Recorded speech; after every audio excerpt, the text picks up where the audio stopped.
bonjour. Merci beaucoup de prendre le temps de répondre à ces quelques questions. Tu es la directrice médicale du département universitaire de simulation en santé de l'Université de Paris. Tu es aussi médecin urgentiste pédiatrique, normalement au sein de Robert Debré. Première question, comment tu vas et comment ça se passe aujourd'hui sur le terrain? Écoute, ça va. Pour l'instant, on tient le coup. Effectivement, je pense que j'ai rarement aussi travaillé de ma vie qu'en ce moment. Effectivement, je travaille aux urgences pédiatriques de l'hôpital Robert Debré. Après, dans le cadre de la crise du coronavirus, tout le personnel santé est mobilisé et redispatché là où il y en a vraiment besoin. Donc, au final, nous, aux urgences pédiatriques, l'activité a énormément diminué.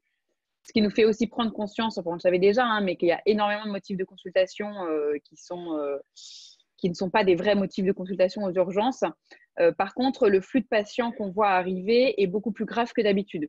Les patients ont attendu beaucoup trop longtemps au domicile et donc ils arrivent, ils se traînent avec des fractures qui sont là depuis 3 jours. À la place d'arriver en appendicite, ils arrivent en péritonite extrêmement grave. Donc voilà, moins de patients mais plus graves. Donc, ce qu'on a fait, c'est qu'on a réduit le nombre de personnel au strict minimum dans le service. Ça évite aussi de trop se contaminer et de tous tomber comme des mouches en même temps. Et donc, le reste du temps, en fait, on est redispatché. Donc, moi, j'ai pu aller aider ponctuellement dans la filière non-Covid aux urgences adultes de la Riboisière. Et je travaille aussi dans une unité de soins intensifs adultes qui a été créée au sein de l'hôpital Robert Debré. En fait, on a ouvert une réanimation adulte, on a déplacé notre réanimation pédiatrique dans le service d'hospitalisation des 24 heures de Debré. À la place, on a mis des adultes et donc on a mis dans le service ORL une unité adulte de soins intensifs qui reçoit les personnes en post-réanimation, qui reçoit les femmes enceintes de la maternité qui sont Covid+ et instables, et qui reçoit aussi quelques patients pédiatriques, notamment Covid+ post-opératoire. D'accord, donc j'imagine des moments un petit peu difficiles. Vous avez été bien préparé pour ça? C'est un petit peu de la médecine de guerre, entre guillemets, et vous faites pour le mieux? Non, clairement, on n'a pas été très bien préparé en fait. Au moment où c'était encore calme, moi, je pense qu'on aurait pu se former. On a demandé, on a essayé. Ça a été compliqué de mettre des choses en place parce que la vague n'était pas encore là. Et en fait, je pense que dans les directions, c'était compliqué de comprendre que c'était justement à ce moment-là, quand la vague n'était pas encore là, qu'il fallait nous former. Ceci étant, il y a quand même pas mal d'initiatives qui ont été prises. La PHP a mis des MOOC en ligne pour se former, notamment aux équipements de protection individuelle, comment s'habiller quand on va voir un patient Covid+, la gestion des déchets dans les filières Covid, la ventilation, voilà, qu'est-ce que c'est qu'un respirateur, etc. Donc, on a quand même pu se former en ligne, mais il y a eu peu d'initiatives. Et c'est clair que moi, quand je suis arrivée dans le service de soins intensifs adultes, c'est pas mon métier, hein, j'ai fait d'adulte par le passé, mais il a vraiment fallu se réinventer en l'espace d'une journée, de mettre son cerveau en marche très très vite pour comprendre très très vite et arriver à faire très très vite avec les moyens du bord. J'ai du mal à dire qu'on est en guerre. Pour moi, quand on est en guerre, on envoie ses soldats au front pour tuer. Nous, là, on envoie les gens au front pour sauver des vies. Donc, j'ai un peu du mal avec ce concept. Moi, ce que je ressens, c'est plutôt comme si on était un peu à Koh-Lanta, sauf que c'est pas un jeu, quoi. C'est pas un jeu, on est obligé de développer des nouvelles compétences hyper rapidement. On a très peu à disposition, on manque de tout. Tu vois, on manque d'équipements de protection individuelle. Donc, on réutilise des surblouses alors qu'on ne devrait pas. On économise les masques. Donc, nous, on a une petite pochette tous les matins avec 3 masques chirurgicaux simples et 1 masque FFP2. Alors que quand tu te balades dans la rue, tu vois les gens avec des FFP3, des FFP2 tout seuls dans la rue. On manque de matériel. Donc, voilà, quand il y a des médicaments qu'on doit injecter en plusieurs fois, on va regarder s'il n'y a pas un médicament qu'on peut injecter en une seule fois parce que ça fait moins de matériel. On commence à manquer de médicaments, de les produits en eux-mêmes. Et donc, on va aller solliciter les vétérinaires pour voir s'ils ne peuvent pas nous dépanner. On manque de personnel, donc voilà, on se réinvente sans diplôme de passer des urgences pédiatriques traumato-chir à médecin quasiment d'une unité de soins intensifs. Donc voilà, pour moi, c'est un peu du koh-lanta, voilà, c'est pas pour gagner des sous ou devenir connu. Après, même si c'est dur, moi, ce que je trouve assez fascinant, c'est l'élan de solidarité qui en émane. C'est des équipes qui se serrent les coudes à fond. Tout le monde est hyper à dispo. Tout le monde se soutient sur le plan psychologique, émotionnel. On a aussi toute la société extérieure qui nous aide. Les applaudissements le soir à 20h, même si pour moi, je considère que ce n'est pas que pour les soignants. Hein. S'il n'y avait que des soignants, on ne résoudrait pas la crise. Hein. Il faut tout le monde. Même juste rester confiné chez soi, en fait, ça sauve des vies. Donc voilà, il y a un côté où on se dit, dans tout ce bordel, dans toute cette espèce de flou artistique où on ne sait pas vraiment ce qu'on fait, mais on fait quand même, eh bien, voilà, je trouve on voit aussi le bon côté de l'humain qui ressort et on se dit que finalement, c'est que tous ensemble qu'on arrivera à résoudre la crise et que quand on se serre tous les coudes, en fait, ça fonctionne et c'est assez beau de voir ce côté des choses. Justement, par rapport au fait de se serrer les coudes, au fait de cette insuffisance de matériel, tu as lancé plusieurs appels. D'abord, un appel à solidarité pour obtenir un certain nombre de matériel. Et puis, tu participes au comité scientifique de la plateforme covid3d.org qui a été lancée par la PHP sur l'impression 3D. Est-ce que tu peux nous parler justement de ces appels à la fois à dons et à fabrication pour avoir le matériel? Ouais, donc effectivement, devant tout ça, on a tous envie de se mobiliser. Donc, ce qui s'est passé, c'est que comme j'ai toujours eu un peu un pied dans la tech, j'étais beaucoup contactée par des makers, des gens qui avaient des initiatives, notamment dans le domaine de l'impression 3D, dans la construction en fait, de respirateurs de fortune. Et je voyais un peu toutes ces initiatives qui étaient un peu en parallèle, qui avançaient à des vitesses différentes. Et je me disais, mais c'est un peu dommage que voilà, tout le monde travaille dans son coin. Il faut arriver à être rapide et à centraliser les choses. Et puis, parallèlement, il y avait le docteur Consari, qui est donc chirurgien maxillofacial à l'hôpital Necker, qui lui avait un projet d'achat de 60 imprimantes 3D pour mettre au sein de la PHP afin d'imprimer tout le matériel possible qui manquait. Et donc, on a un peu joint nos forces et avec quelques autres personnes, on a monté la plateforme 3D Covid qui a donc été validée par la PHP.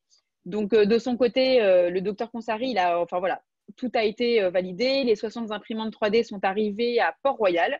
Elles ont commencé leur impression il y a déjà quelques jours.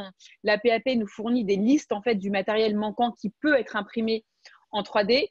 Et de l'autre côté, on essaye de faire une coordination du réseau des makers et de les faire participer donc pour toute la France, hein, parce que même si Covid 3D, c'est la PHP, en fait, on ne va pas se limiter à la PHP. Hein, il faut que toutes ces choses bénéficient à la France entière et à l'étranger. Et donc, on coordonne tout ce qu'on fait, on le met en open source. Donc, sur le site 3dcovid.fr, il y aura à disposition les plans de conception pour les visières. On est en train de travailler sur un pouce-seringue électrique, on est en train de travailler sur pas mal de choses. Donc, toutes ces choses seront bien sûr mises à disposition des autres. Et on coordonne le réseau de makers pour qu'eux aussi puissent participer, notamment à l'impression des dispositifs non médicaux. C'est compliqué de faire imprimer un pouce-seringue électrique dans un garage. Hein. Je veux dire, clairement, s'il pousse trop vite la seringue, ça tue le patient. Donc voilà, il faut que ce soit des choses qui soient validées et dont l'impression soit contrôlée. Mais tout ce qui est visière de protection, poignée pour les portes, voilà, il y a pas mal de petites choses qui peuvent être imprimées partout en France et à l'étranger et qui serviront.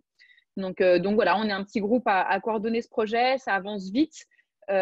Finalement, on se rend compte que même à la PHP, il y a plein de choses qui peuvent avancer très vite et très bien. Donc ça fait aussi plaisir. Et puis à côté, comme tout ça, ça ne suffit pas non plus. De mon côté, j'ai une sœur qui est vétérinaire, donc j'ai mobilisé son réseau pour récupérer du matériel. Et donc alors voilà, c'est à petite échelle, mais c'est toujours ça. Et comme je donne pas mal de conférences, notamment en entreprise, j'ai mobilisé tout mon réseau pour essayer de trouver des surblouses. dans tous les labos, toutes les entreprises qui ont des labos.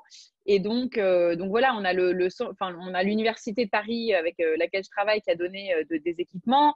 On a Chanel qui a donné des surblouses. Donc c'était rigolo dans les services. On me demandait s'il allait avoir marqué Chanel sur la surblouse. J'ai dit non, c'est vraiment des surblouses tout à fait normales. Je suis désolée. Mais voilà, donc de l'autre côté, on essaye aussi de rameuter tout ce qu'on peut pour aider à l'hôpital. Parce qu'en fait, au-delà, il y a le soin des patients, mais effectivement, il y a aussi le fait que nous, on met alors de mettre en jeu sa propre vie. Enfin voilà, moi, c'est pas ce qui me dérange le plus, mais c'est de se dire que on met on met en jeu la vie de nos conjoints en fait quand on rentre à la maison. Et puis en fait, quand on manque de matériel, voilà, on met aussi en jeu la vie de nos patients. Et puis si on se contamine et qu'on tombe tous comme des mouches, on peut pas non plus être là pour les soigner. Donc tous ces points sont hyper cruciaux en parallèle. Et donc voilà, on fait tout ce qu'on peut, on s'agite. Tu disais qu'il y avait pas mal de choses à la PHP qui sont mises en place. On pense notamment à Covidom. Est-ce que dans les solutions digitales que vous avez au quotidien, est-ce qu'il y en a qui vous manquent cruellement? Est-ce qu'il y en a qui vous aident beaucoup? Qu'est-ce que tu vois se développer très fortement ou manquer cruellement en ce moment? En fait, il y a plein d'initiatives effectivement qui se développent et qui sont hyper intéressantes. Donc effectivement, Covidom, ça fonctionne très bien. Au sein des hôpitaux et même des cabinets en ville, tout ce qui peut être fait en téléconsultation l'est. Donc pour le coup, c'est vraiment l'envol de la téléconsultation et ça fonctionne super bien. Après, les MOOC, par exemple, en ligne, il y a plein de personnes qui ne savaient pas ce que c'était qu'un MOOC. Et puis finalement, on a aussi quand même pu se former à distance pour prendre nos nouvelles fonctions, entre guillemets. Donc ça aussi, ça fonctionne bien. Ça a été l'occasion de se dire, vite, quelle appli pour les prescriptions d'antibiotiques chez les adultes, pour toutes ces choses-là. Donc ça a beaucoup servi. Après, bon, c'est un peu, c'est pas hyper joyeux comme exemple, mais ils ont mis en place une application pour les certificats de décès sur le téléphone qui est beaucoup plus pratique. Donc ça aussi, voilà, il y a quand même pas mal de choses qui ont pu aider. Après, ce qui manque un petit peu, notamment au niveau des protocoles de prise en charge, c'est une espèce de centralisation. Chacun a un peu ses protocoles. Voilà, il y a Bichat qui a son protocole, il y a La Pitié qui a son protocole, il y a Marseille qui a son protocole. Et au final, je sais qu'au quotidien, c'est pas forcément facile parce qu'on se retrouve dans un service où hier, c'est ça qu'on faisait. Aujourd'hui, finalement, on fait comme ça. Mais alors, en fait, de l'autre côté, ils font pas tout à fait comme ça. Puis alors, eux non plus. Donc, en fait, je fais quoi? Je pioche. Donc, voilà, je pense que ce qui est compliqué avec le digital et sans le digital, en fait, c'est pas inhérent à la tech, mais c'est comment centraliser toutes les informations, les diffuser aux professionnels de santé en même temps, en temps réel, et en même temps, on n'a pas le temps d'aller sur son téléphone, regarder 4 fois par jour ce qui se passe. Donc voilà, il y a toute cette coordination qui est quand même pas évidente, mais c'est clair que heureusement qu'on a la tech, et même hors de l'hôpital, en fait, quand on est tout seul à la maison, finalement, il n'y aurait pas les réseaux sociaux. Voilà, alors les réseaux sociaux, c'est toujours à double tranchant. Il y a plein de belles choses qui en émanent et en même temps, il y a plein de fake news. Tout le monde se prend pour un médecin, un chercheur, un épidémiologiste, raconte n'importe quoi, mais rien. Voilà, quand on a un outil, l'outil a les défauts de ses qualités et les qualités de ses défauts. Hein, c'est toujours pareil. Tu le disais, tu es aussi une experte de l'e-santé et de la santé digitale. On t'a souvent vu intervenir sur un certain nombre de sujets. Dernière question, on voit bien la place qu'a pris la donnée dans la gestion de cette maladie. Je crois que une maladie n'a jamais été aussi vite documentée dans le monde entier qu'en ces 3 ou 4 derniers mois. Et puis, on sent bien que le monde d'après sera dans le domaine digital et particulièrement en santé très différent. Comment tu vois les choses pour le monde d'après?